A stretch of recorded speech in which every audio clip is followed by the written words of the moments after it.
TNL이라는 기업 좀 보시면 좋을 것 지금 같은데요. TNL은 지금 제가 알기로도 한 3번째 지금 들고 나오셨는데. 네, 맞습니다. 정확히 3번 정도 말씀을 드렸고요. 네. 연초에 한번 말씀을 드렸고, 그 다음에 이제 실적 발표 나오기 전에 한번 말씀을 드렸고, 이번에 실적 발표 이후에 어제 이제 보고서와 뉴스가 좀 있어서 업데이트 개념으로 좀 말씀을 드리려고 하는 부분들이거든요. 일단은 이 기업 자체가 하고 있는 부분들은 이 이제 여드름 패치제에 대한 부분들을 생산을 해서 판매를 하고 있고요.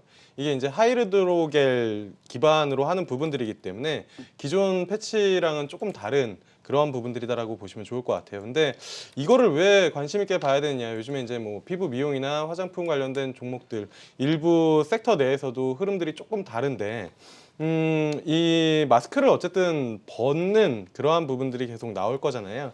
그렇다라고 하면 피부 미용에 대한 관심들이 계속 높아질 수밖에 없고, 시장에서는 이제 뭐 레이저 관련된 치료를 하는 또는 이제 피부를 좀 좋게 만들어주는 기업 중에서는 뭐 제이시스 메디칼이나 하이로닉 같은 기업들이 상당히 좀 좋은데, 화장품 단에서는 딱히 지금 살만한 종목들이 없어요. 얼마 전에 이제 코스맥스 이슈로 또 이제 이쪽 섹터들이 좀 좋지 않은 흐름들을 좀 보여주고 있는데, 전반적으로 소비 단에서도 미국 쪽 향 그 소비 기업들을 지속적으로 좀 파고, 화장품 관련된 기업들 중에서도 또는 이제 피부 미용 관련된 기업들 중에서도 미국 쪽으로 수출이 나오는 기업들을 좀 봐야 되는데, 네. TNL이 그런 기업이다라고 보시면 좋을 것 같아요. 일전에도 기업에 대해서 설명을 드릴 때 아마존 그 퍼스널 케어 쪽, 개인 이제 피부 케어 쪽에서 10위 안에 지속적으로 들고 있고 1위를 계속 유지를 했었던 그런 부분들이기 때문에 그쪽에 이제 히어로 코스메틱을 통해서 ODM, OEM 방식으로 이제 납품을 하고 있고, 영국향, 그다음에 이제 아시아향 지속적으로 확대를 하고 있기 때문에, 우리가 예전에 화장품 쪽을 보면 무조건 중국 쪽을 봐야 멀티플이 높아지는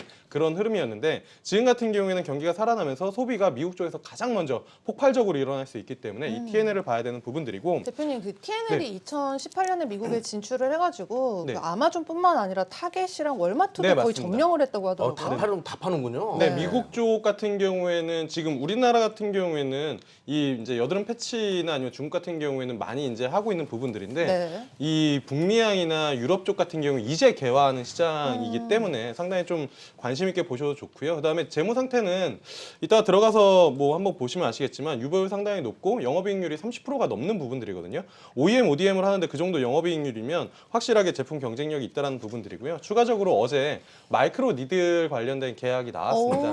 근데 사실 이 앞전에 설명을 드릴 때도 마이크로 니들과 그 다음에 이제 내년에 스마트 패치에 대한 부분들 성장성으로 말씀을 드렸는데, 국내에서 마이크로 니들 하는 기업이 3개 정도가 있어요. 하나는 이 방송을 통해서도 말씀을 드렸던 라파스 한 2배 정도 움직임이 좋았는데, 라파스도 있고 그 다음에 이제 아이큐어라는 기업이 있거든요. 근데 TNL은 아직 그쪽에 대한 모멘텀이 시장에서 많이 알려져 있지 않는데 어제 계약 공시를 통해서 근데 마이크로 실질적으로- 니들은 어디에 쓰이는 거예요? 마이크로 니들이 사실 라파스 설명을 드렸을 때, 라파스 같은 경우가 이제 거기에다가 약제를 통해서 피부에다가 이제 침투를 시키는 건데, 이 경구용이나 아니면 주사제보다는 좀 더 편안하게 이제 그 흡수를 할 수 있는 부분들이어가지고 피부에다가 이렇게 같이 붙이는 거죠, 이렇게? 네, 피부에다가 이제 붙이는 부분들이어서 기존 네. 패치제보다 이게 흡수율이 좀 더 좋기 때문에, 네. 라파스를 그때 설명드렸을 때 아마 이제 그 백신 부작용이 마이크로 니들을 통해서 패치를 붙이면은 부작용을 줄일 수 있다라는 뉴스가 공중파 방송에서 나오고 나서 말씀을 드렸는데 딱 그 시점부터 2배가 움직였거든요. 근데 TNL은 일단은 의약 쪽을 붙인 건 아니고 화장품 쪽을 붙이고 있는 그런 상황이기 때문에 여기서 내년에 확장이 된다라면 스마트 패치 같은 경우에도 이오플로우라는 기업의 주가를 관심 있게 많이 보시는 분들이 있으실 텐데, 그 스마트 패치가 나오면 주가는 한 번 더 움직임이 더 나올 수 있어서 숫자가 찍히면서 성장성이 있는 기업이라고 좀 보시면 좋을 것 같습니다. 그리고 요즘에 데일밴드도 많이 바뀌어가지고 그 니들밴드처럼 이제 네. 살처럼 이렇게 붙이는 거 많이 나오잖아요. 네. 저만 그런지 몰라도 저는 왜 금연 패치가 자꾸 생각나는지 모르겠는데 아무튼 미국 시장에서 네. 좋은 갈목할 만한 지금 성장세를 보여주고 있다. 네. 미국 사람들이 여드름이 더 잘 나나 봐요.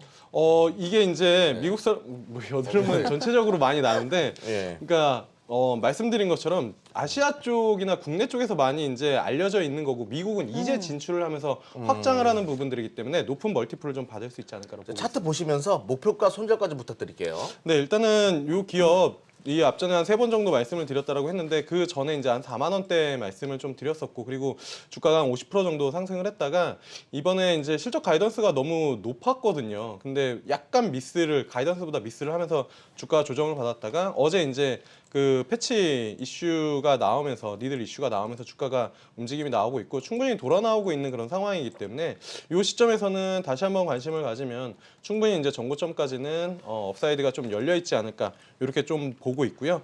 추가적으로 이 기업 재무 잠깐만 조금 보시면 좋을 것 같은데요. 네, 네. 이익률이 워낙 좋거든요. 지금 보시면은 우리나라 상장사 중에서 영업이익률이 지금 30%대가 나오는 기업이 몇 개나 될지를 생각을 해보면 상당히 높은 이익률을 가져가고 있다라고 보시면 좋을 것 같고요. 또 하나는 이 기업 유보율도 상당히 좀 좋기 때문에 유보율이 2,800%입니다. 그렇기 때문에 이익률 좋고 유보율 낮은데 성장성이 부각된다. 충분히 좀 관심을 가져봐도 좋지 않을까라고 보고